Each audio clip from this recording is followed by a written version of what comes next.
দেশে এনে দিয়েছে। আজকে তারেক রহমান একটি দফা তাকিয়েছে, আপনারা সংস্কার সংস্কার বলে ভুলে বেড়াবেন না। তার একটি দফার মধ্যে এই দেশের মানুষের সকল মৌলিক অধিকার নিহিত রয়েছে। আপনারা দেখেন, আপনারা আগস্ট জুলাইয়ের আন্দোলনের কথা বলেন, নো, আগস্ট জুলাই নয়, এই দেশে স্বাধীন হয়েছে 1971 সালে। আমি বলতে চাই বিপ্লব 12 তারিখ হয়, কিন্তু দেশ স্বাধীন একবারে হয়। আর সেই স্বাধীনতা এনেছেন আমার নেতা, আপনার নেতা বৌদ্ধ প্রক্তা শহীদ প্রেসিডেন্ট জিয়াউর রহমান।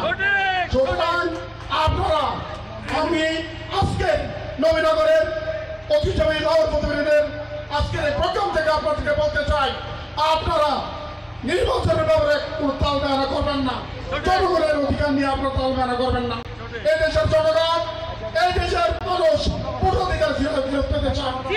তারেক রহমান সংগ্রাম করেছেন, আন্দোলন করেছেন, আপনারা করেন। ভোটের মাধ্যমে, জনগণের রায়ের মাধ্যমে এই দেশে একটি নির্বাচিত সরকার আমরা দেখতে চাই। তারেক রহমান 31 দফার মাধ্যমে সংসদীয় একটি কাঠামো আছে, স্তর বিশিষ্ট পার্লামেন্ট করতে চায়।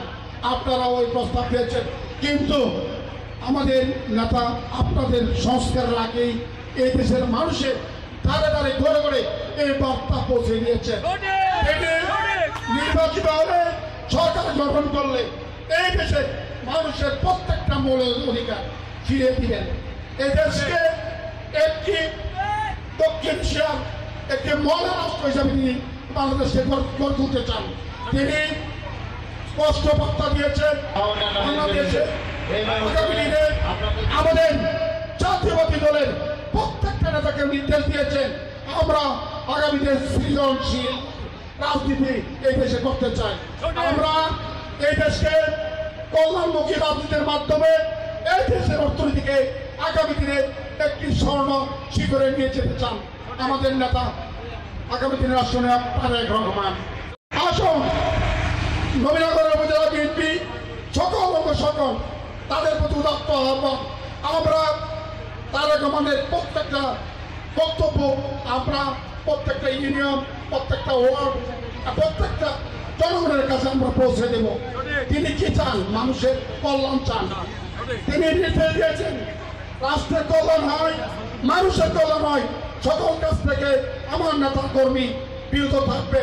নতুবা তিনি স্পষ্ট বার্তা দিয়েছেন যে দেশের কল্যাণ আমার আগে, সবার আগে দেশ।